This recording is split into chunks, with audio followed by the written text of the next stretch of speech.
Delivery ஆகிறதுக்கு few days முன்னாடி ஆக்டிவாக செக்ஷுவல் இன்டர்கோர்ஸில் இருந்தால் நார்மல் டெலிவரி ஆகுமா? அப்படி தான் சொல்கிறாங்க. அது உண்மையா? ரிலேஷன்ஷிப்ல இருந்தாலே நார்மல் டெலிவரி ஆகுமான்னு கேட்டால் அப்படி இல்லை. ஹஸ்பண்ட் அண்ட் ஒய்ஃப் ரிலேஷன்ஷிப்ல இருக்கும் போது செமன் அப்படின்னு ஒன்று வந்து ரிலீஸ் ஆகுது இல்லையா? ஸோ செமன்ல வந்து ப்ராஸ்டாக்லாண்டன்ஸ் அப்படிங்கிற காம்பனன்ஸ் இருக்கு. ஸோ அது வந்து கொஞ்சம் நம்மளுக்கு லேபர் இனிஷியேட் பண்ணுறதுக்கு, சர்விக்ஸை ரைப் பண்ணுறதுக்கு, அந்த மாதிரி திங்ஸ்க்கு ஹெல்ப்ஃபுல்லாக இருக்கும்.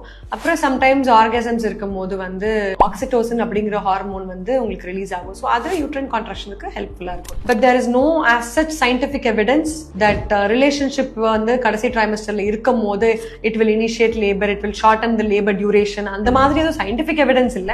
If your pregnancy conditions are safe, உங்க டாக்டர் வந்து உங்களுக்கு எந்த காம்ப்ளிகேஷன்ஸும் இல்ல, பிளசண்டா ப்ரிவியா இல்ல, சர்விக்ஸ் ரொம்ப குட்டியா இல்ல, லீக்கிங் இல்ல, இன்ஃபெக்ஷன் இல்ல, அந்த மாதிரி உங்க கண்டிஷன்ஸ் எல்லாம் ரூல் அவுட் பண்ணிட்டு it is safe to have relationshipனா நீங்க இருந்துக்கலாம். But that as such will not guarantee you normal delivery, but it can be a natural aid sometimes.